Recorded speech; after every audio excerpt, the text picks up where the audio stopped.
یہ میں آپ کو بہت دفعہ ایکسپلین کر چکی ہوں کہ دنیا مومن کے لیے کیوں قید خانہ ہے اور کافر کے لیے کیوں جنت ہے.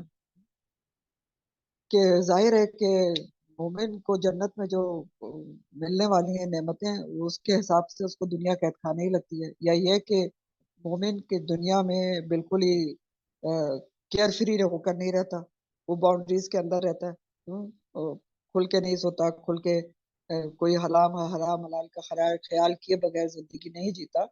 تو اس لحاظ سے بھی کہا گیا کہ مومن کے لیے جو ہے وہ کیا ہے، قید خانہ ہے، اور کافر کے لیے جنت ہے. کافر کے لیے جنت ہی ہے کیونکہ اس کو تو جو کچھ ہے وہ دنیا ہی اس کی جنت ہے، آخر میں تو اس کے لیے پھر صرف آگ ہے. تو بہرحال یہاں پر یہ بتایا گیا کہ آخری وقت میں اللہ کے بارے میں اچھا گمان رکھنا چاہیے اور یہ کوشش کرنا چاہیے کہ جو قریب المرگ ہے اس کا گمان اللہ سے اچھا ہو. پھر اگلا کام کیا کرنا چاہیے؟ کلمہ طیبہ کی تلقین کرنا چاہیے. اگر اندازہ ہو کہ قریب المرگ اس حالت نزا میں سن سکتا ہے، اور یاد رکھیں کہ عموماً آخری ٹائم تک انسان سن رہا ہوتا ہے لیکن وہ ریسپونڈ نہیں کر سکتا. کائنڈلی یہ کسی کا مائک آن ہے اس کو آف کریں. تو آخر وقت میں کلمہ طیبہ کی تلقین کرنی چاہیے. اگر اندازہ ہو کہ قریب المرگ اس حالت نزا میں سن سکتا ہے تو اس کے پاس حسرت اور مایوسی کی باتیں کرنے کے بجائے ایسی باتیں کی جائیں جو اس کے حق میں فائدہ مند ثابت ہوں. ٹھیک ہے، بجائے رونے پیٹنے کے ایسی باتیں کرنے کے ہائے ہائے جا رہی ہیں، اور یہ عموماً تو یہی ہوتا ہے نا. تو اس کے بجائے کیا باتیں کریں کہ جاتے جاتے جو اس کے حق میں فائدے مند ہوں. جیسے کہ حدیث پاک میں ہے، یہ کسی کا مائک آن ہو رہا ہے بار بار، عائشہ دیکھیں پلیز. تو کیسے تلقین کریں اچھی بات کی؟ حدیث پاک صلی اللہ علیہ وسلم میں ہے کہ جب تم کسی مریض یا مرنے والے کے پاس ہو تو صرف اچھی بات کہو، کیونکہ فرشتے تمہاری بات پر آمین کہتے ہیں. تو کتنی بڑی بات ہے کہ اچھی بات کہیں، اور مطلب اچھی باتیں کہیں کہ آپ کے ساتھ بہت اچھا معاملہ ہوگا، بہت اچھی بات چیزیں آپ کو ملنے والی، تو فرشتے آمین کہتے ہیں. اور یہ بات ہر مسلمان کے عقیدے کا لازمی حصہ ہونا چاہیے کہ سب سے اچھی اور افضل بات کیا ہے؟ سب سے اچھی چیز کیا ہے؟ کلمہ طیبہ ہے نا. تو جو قریب المرگ ہے اس کے پاس کیا پھر کرنا چاہیے؟ کلمہ طیبہ پڑھنا چاہیے. رسول اللہ صلی اللہ علیہ وسلم نے فرمایا، جس نے بھی کہا لا الہ الا اللہ واللہ اکبر، تو اللہ تعالیٰ اس کی تصدیق کرتے ہوئے فرماتے ہیں کہ میرے سوا کوئی معبود نہیں اور میں سب سے بڑا ہوں. اور جب وہ بندہ یہ کہتا ہے لا الہ الا اللہ وحدہ لا شریک لہ، تو آپ صلی اللہ علیہ وسلم نے فرمایا کہ اللہ تعالیٰ پھر یہ فرماتے ہیں کہ میرے سوا کوئی معبود نہیں، میں اکیلا ہوں اور میرا کوئی شریک نہیں. اور پھر بندہ یہ بھی کہہ دے لا الہ الا اللہ وحدہ لا شریک لہ لہ الملک و لہ الحمد، تو اللہ تعالیٰ فرماتے ہیں کہ میرے سوا کوئی معبود نہیں، میرے لیے تعریف ہے اور میری ہی بادشاہی ہے. اور پھر وہ بندہ یہ کہتا ہے کہ لا الہ الا اللہ ولا حول ولا قوت الا باللہ، تو اللہ تعالیٰ فرماتے ہیں کہ میرے سوا کوئی معبود نہیں، گناہ سے پھیرنا اور نیکی کرنے کی ہمت دینا بھی صرف میرا کام ہے. اور نبی کریم صلی اللہ علیہ وسلم نے فرمایا، نبی کریم صلی اللہ علیہ وسلم فرمایا کرتے تھے، جو شخص مذکورہ کلمات اپنی بیماری میں پڑھے گا، مذکورہ یعنی اوپر جو آپ نے پڑھے ہیں یہ سارے لا الہ الا اللہ سے لے کر، جو اپنی بیماری میں پڑھے گا پھر وہ اسی بیماری میں مر جائے تو اسے جہنم کی آگ نہیں کھائے گی، جہنم میں نہیں جائے گا. ترمذی. اسی کلمہ پاکیزہ کی نزاع کے عالم میں بھی بہت ضرورت ہوتی ہے، لہٰذا قریب المرگ کے پاس دوسرا مسلمان اسے کلمہ طیبہ کی تلقین اس طریقے سے کرے کہ یہ کہنے کے بجائے کہ کلمہ پڑھو کلمہ پڑھو، خود لا الہ الا اللہ کا ورد اس کے سامنے شروع کر دو. یہ بھی بہت اچھا طریقہ بتایا جا رہا ہے. لوگ کہتے ہیں کلمہ پڑھو، نہیں، آپ خود پڑھنا شروع کر دیں، وہ سن رہا ہوگا تو وہ پڑھ لے گا. ٹھیک ہے، تو خود لا الہ الا اللہ کا ورد اس کے سامنے شروع کر دے تاکہ اس سے یاد آ جائے. جب وہ خود اپنی زبان سے ادا کر دے تو پھر مزید تلقین سے رک جائے، اور اگر اس کے بعد اس نے کوئی اور بات کہہ دی تو پھر سے اس کے سامنے کلمہ پڑھنا شروع کر دیں. کیوں؟ تاکہ اس کی زبان پر جو آخری بات جاری ہو وہ کیا ہو؟ لا الہ الا اللہ ہو، اور وہ انشاءاللہ جنت کا حقدار بن جائے. جیسا کہ حدیث مبارکہ ہے، اپنے مرنے والے کو لا الہ الا اللہ کی تلقین کیا کرو. ابو داؤد کی ایک روایت کے مطابق اگر اس نے کہہ دیا لا الہ الا اللہ تو بلاخر جنت میں جائے گا. ایک اور حدیث ہے جو یہاں نہیں لکھی ہوئی، مشکات کی، کہ جو اس حال میں فوت ہوا کہ اس نے لا الہ الا اللہ اور میرے رسول اللہ ہونے کی تصدیق کی، گواہی دی، تو اس کے گناہ معاف کر دیے جاتے ہیں. یعنی کلمہ شہادت پڑھ کے جو فوت ہوا، اشہد ان لا الہ الا اللہ وحدہ لا شریک لہ وان محمدن عبدہ ورسولہ، تو اس کے سارے گناہ معاف کر دیے جاتے ہیں. ایک اور حدیث رسول صلی اللہ علیہ وآلہ وسلم نے فرمایا اپنے مرنے والوں کو یہ سکھایا کرو، لا الہ الا اللہ الحلیم الکریم، سبحان اللہ رب العرش العظیم، الحمد للہ رب العالمین. اللہ کے سوا کوئی لائق عبادت نہیں، حوصلے والا سکی ہے، اللہ پاک ہے، بڑے عرش کا رب ہے، سب تعریفیں اللہ رب العالمین کے لیے. لوگوں نے پوچھا ہے اللہ کے رسول صلی اللہ علیہ وسلم یہ کلمہ زندوں کے لیے کیسا ہے؟ تو آپ صلی اللہ علیہ وآلہ وسلم نے فرمایا بہت اچھا ہے، بہت اچھا ہے. دو ناپسندیدہ مگر بہتر چیزیں. نبی کریم صلی اللہ علیہ وسلم نے فرمایا دو چیزوں کو آدمی ناپسند کرتا ہے. پہلی چیز موت ہے، حالانکہ موت مومن کے لیے فتنوں کے مقابلے میں بہتر ہے. دوسری چیز مال کی کمی ہے، حالانکہ مال کی کمی روز محشر آسان حساب کا سبب بنے گی. جتنی چیزیں کم ہوگی نا اتنا حساب آسان ہوگا، ٹھیک ہے. ورنہ تو آپ کو پتہ ہے نا، ثم لتسألن یومئذ عن النعیم، ضرور بالضرور تم سے روز قیامت ایک ایک نعمت کے بارے میں پوچھا جائے گا. تو جتنی نعمتیں ہیں پھر اتنی جواب دہی ہے. بہت امپورٹنٹ ہے یہ چیز بھی، یہ حدیث بھی، کہ آپ دیکھیں کہ جتنی کم نعمتیں ہیں، یعنی جتنی کم چیزیں جمع کی ہوئی ہیں اتنی کم ہماری سوال جواب ہے. پھر علامات ہے. اللہ تعالیٰ اپنے فرما بردار اور اطاعت گزار مومن بندوں پر موت کے وقت بھی کچھ ایسی علامات ظاہر فرما دیتے ہیں جنہیں دیکھ کر ان کا خاتمہ خیر پر ہونے کا اندازہ کیا جا سکتا ہے. اللہ کے رسول صلی اللہ علیہ وسلم کی طرف سے بتائی گئی ان نشانیوں یا علامات کے علاوہ کسی قسم کی نشانی سے کوئی اندازہ لگانا یا کوئی حتمی رائے قائم کر لینا ہمارے لیے جائز نہیں ہے. اور یہ بھی آپ نے دیکھا ہے کہ لوگ خود سے اس طرح کی کچھ باتیں بنا لیتے ہیں کہ یہ ایسا تھا آخر وقت میں اور ایسا تھا تو یقینی وہ جنتی ہیں. تو یہ آپ بہت امپورٹنٹ جملہ ہے کہ جو علامات نبی کریم صلی اللہ علیہ وسلم نے بتائی ہیں اس کے علاوہ کوئی حتمی نہیں ہے، نہ ہی حتمی رائے قائم کی جا سکتی ہے. ہمارے لیے جائز ہے کہ فلاں جنتی ہے، فلاں دوست کی ہے. تو علامات کیا ہے؟ کلمہ توحید کی توفیق مل جانا، جیسا کہ پہلے بھی ذکر ہوا کہ کلمے کی فضیلت مرتے دم تک ہے. تو معاذ بن جبل کہتے ہیں کہ رسول اللہ صلی اللہ علیہ وسلم نے فرمایا مرتے وقت جس کی زبان پر آخری الفاظ یہ ہوں گے لا الہ الا اللہ تو وہ جنت میں داخل ہوگا. دوسری نشانی ہے پیشانی پر پسینہ آنا. بریدہ بن الخصیب بیان کرتے ہیں کہ وہ خراسان سے اپنے بیمار بھائی کی عیادت میں گئے، دیکھا کہ موت و حیات کی کشمکش میں بھائی کی پیشانی پسینے سے شرابور تھی. تو انہوں نے کہا کہ اللہ اکبر، میں نے رسول اللہ صلی اللہ علیہ وسلم کو یہ فرماتے سنا ہے کہ موت کے وقت مومن کی پیشانی پر پسینہ ہوتا ہے. مسند احمد. تیسری نشانی ہے جمعے کی رات یا جمعے کے دن موت آنا، جمعے رات یا جمعے کے دن. عبداللہ بن عمر کہتے ہیں رسول اللہ صلی اللہ علیہ وسلم نے فرمایا جو مسلمان جمعے کے دن یا جمعے کے رات فوت ہوا اللہ تعالیٰ اسے قبر کے فتنے سے بچا لیں گے.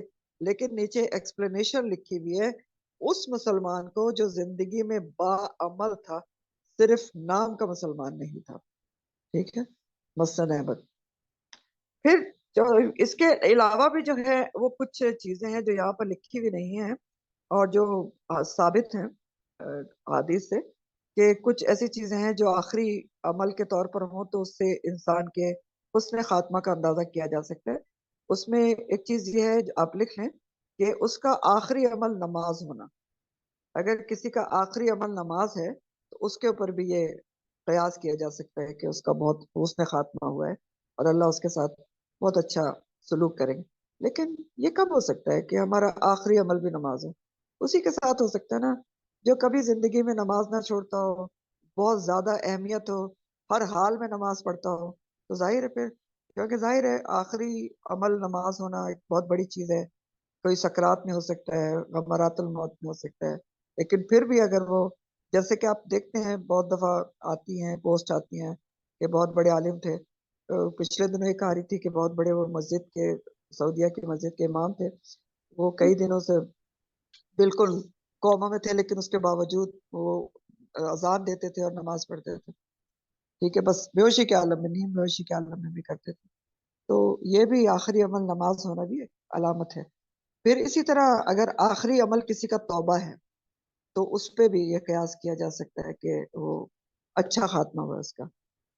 تو پھر ایک اور علامت انہوں نے لکھی ہے کہ قیاس، مطلب قیاس کے بارے میں لکھا ہوا ہے کہ کوئی کسی کے بارے میں قیاس کر سکتا ہے کہ نہیں کر سکتا. تو لکھا ہوا ہے کہ علامات سے ہٹ کر بظاہر اچھے اعمال کرنے والے مسلمان کے لیے بھی یہ قیاس کرنے کی اجازت نہیں ہے. علامات سے ہٹ کر، یعنی یہ جو علامات بتائی ہیں اگر وہ موجود ہیں تو آپ قیاس کر سکتے ہیں، گمان رکھ سکتے ہیں کہ اللہ اس کے ساتھ اچھا معاملہ کریں گے، حسن خاتمہ ہوا ہے. لیکن ان علامات سے ہٹ کر اگر بظاہر آپ کو لگتا ہے کہ کوئی بہت اچھا مسلمان بھی تھا، تب بھی آپ کو قیاس کرنے کی اجازت نہیں ہے کہ اللہ نے اس کے ساتھ اچھا ہی معاملہ کیا ہوگا. ام علا ایک انصاری خاتون تھی، انہوں نے نبی کریم صلی اللہ علیہ وسلم سے بیعت کی تھی. بیان کرتی ہیں کہ اللہ کے رسول صلی اللہ علیہ وسلم نے قرعہ ڈال کر مہاجرین کو بانٹ دیا تھا، یعنی انصار و مہاجرین کا جو بھائی چارہ کیا تھا. اور کہتی میرے حصے میں عثمان بن مضعون آئے تھے، ہم نے ان کو اپنے گھر میں اتارا، وہ اس بیماری میں مبتلا ہوئے جس میں انہوں نے وفات پائی. تو جب ان کی وفات ہوئی، ہم غسل اور کفن سے فارغ ہوئے تو رسول اللہ صلی اللہ علیہ وسلم تشریف لائے. کہتی ہیں میری زبان سے نکل گیا کہ ابو صاحب یعنی عثمان بن مظعون کی کنیت جو تھی کہ اللہ تعالیٰ تم پر رحم کرے، میں اس بات کی گواہی دیتی ہوں کہ اللہ نے تم کو آخرت میں عزت دی. یہ سن کر نبی کریم صلی اللہ علیہ وسلم نے فرمایا تمہیں کیسے معلوم ہوا کہ اللہ تعالیٰ نے ان کو عزت دی؟ میں نے عرض کیا یا رسول اللہ صلی اللہ علیہ وسلم، میرے ماں باپ آپ پر قربان، پھر اور کن لوگوں کو اللہ تعالیٰ عزت دیں گے؟ تو رسول اللہ صلی اللہ علیہ وسلم نے فرمایا اللہ کی قسم، عثمان کی موت آ پہنچی ہے، میں ان کے لیے بہتری کی امید تو رکھتا ہوں لیکن یقین سے کچھ نہیں کہہ سکتا، اور واللہ میں اللہ کا رسول ہوں لیکن مجھے بھی نہیں معلوم کہ میرے ساتھ کیا ہوں. ٹھیک ہو گیا. تو اسی طرح بعض اوقات مرتے ہوئے شخص کو حالت نزا میں دیکھ کر اس کے جنتی یا جہنمی ہونے پر قیاس کر لیا جاتا ہے، تو یہ سراسر لغو طرز عمل ہے، جا کنی برحق ہے، اور یہ سختی کسی نہ کسی حد تک ہر ایک پر طاری ہوتی. یہ بھی ہوتا ہے، یہ ہمارا معاشرہ ہے نا، بعض دفعہ کسی کے ساتھ بہت زیادہ اینڈ میں تکلیفیں ہوتی ہیں اور مشکلات ہوتی ہیں، تو اس طرح کے جملے بھی سننے میں آتے ہیں جو بہت ہی غلط ہیں، کہ کہتے ہیں توبہ توبہ استغفر اللہ، بس پتہ نہیں بڑی سختی ان کے پر آ رہی ہے، اللہ ان کو معاف کرے. تو بیک گراؤنڈ میں کیا ہوتا ہے؟ یہ شاید بہت گناہ گار ہے. تو یہی لکھا ہوا ہے کہ یہ قیاس بھی بالکل ہی غلط ہے، سراسر لغو طرز عمل ہے، جاکنی برحق ہے. آپ نے پڑھ لیا کہ نبی کریم صلی اللہ علیہ وآلہ وسلم جو ہیں ان تک پر بھی جو ہے وہ آئی تھی، جاکنی کی تکلیف ان کو بھی ہوئی تھی. تو یہ بھی غلط ہے کہ ہم کسی کو دیکھ کر یہ کہیں کہ جی وہ بہت گناہ گار تھا اس لیے اس کو یہ ہو رہا ہے. پھر اگلی چیز ہے گواہی، یہ بھی بہت امپورٹنٹ چیز ہے. ایک حدیث قدسی ہے کہ جو مسلمان فوت ہو جائے اور چار قریبی پڑوسی اس کے حق میں بھلائی کی گواہی دے دیں تو اللہ تعالیٰ فرماتے ہیں میں نے تمہاری بات مان لی اور جو تم نہیں جانتے اسے بھی معاف کر دیا. بہت ہی خوبصورت حدیث ہے، دیکھیں نا، بہت خوبصورت حدیث ہے کہ اللہ تعالیٰ جس کے لیے چار پڑوسی گواہی دے دیں. ٹھیک ہے، اب پڑوسیوں کی گواہی کتنی امپورٹنٹ ہے آپ یہ دیکھ لیں کہ چار پڑوسی گواہی دے دیں کہ یہ بھلائی کی گواہی کہ ہاں یہ نیک تھی فلانی مرنے والی، امید ہے کہ آپ تو میرے حق میں گواہی دیں گے انشاءاللہ تعالیٰ. تو یاد رکھیے گا اس بات کو. تو بات یہ ہوتی ہے کہ جس کے حق میں چار پڑوسی بھی گواہی دے دیں تو اللہ تعالیٰ فرماتے ہیں میں نے تمہاری بات مان لی، جو تم نہیں جانتے اسے بھی معاف کر دیا. تو یہ بھی بہت بڑی بات ہے. اس سے ہماری سیکھنے کی بات کیا ہے کہ ہماری اگر اور پڑوس میں کوئی کسی کا انتقال ہو جاتا ہے، کچھ ہو جاتا ہے، تو ہم اچھے الفاظ اس کے لیے بولیں کہ بہت اچھی تھی، بہرحال اچھے الفاظ بولیں. تو اس کے لیے ہو سکتا ہے بہت بڑی بات ہو جائے کہ اللہ تعالیٰ اس کو معاف کر دیں. تو بہرحال بظاہر اچھے اعمال پر اللہ تعالیٰ نے کس کے ساتھ کیا معاملہ کرنا ہے یہ کوئی نہیں جان سکتا، اس پر انسانوں کی طرف سے قیاس آرائی کرنا منع ہے. بسا اوقات بظاہر تمام زندگی اچھے اعمال کرنے والا انسان کا آخری عمل اس کے لیے بدبختی کا سبب بن سکتا ہے. یہ اچھے اعمال کے ساتھ نیت میں اخلاص کی غیر موجودگی سے تمام کیا کرایا ضائع ہو سکتا ہے. واللہ عالم. رب سے ہم کلامی. عدی بن حاتم رضی اللہ تعالیٰ عنہ بیان کرتے ہیں رسول اللہ صلی اللہ علیہ وسلم نے فرمایا تم میں سے کوئی شخص ایسا نہیں جس سے اس کا رب بات نہ کرے گا، اور وہ بھی یوں کہ اس کے درمیان کوئی ترجمان نہ ہوگا اور نہ ہی کوئی حجاب ہوگا. دوسری حدیث ہے ابو موسیٰ اشعری کی روایت کے مطابق رسول اللہ صلی اللہ علیہ وسلم کا ارشاد ہے جنت العدن میں میری قوم اور اس کے جنت العدن میں میری قوم اور اس کے رب کے درمیان سوائے کبریائی کی چادر کے کچھ حائل نہیں ہوگا. تو یہ بہت ہی خوبصورت احادیث ہیں کہ جس سے ہمیں یہ پتہ چل رہا ہے کہ رب کی ہم کلامی ہونی ہے. اور یہ بہت بڑی سزا بتائی جاتی ہے بعض گناہوں کی کہ رب کلام بھی نہیں کرے گا اور دیکھے گا بھی نہیں.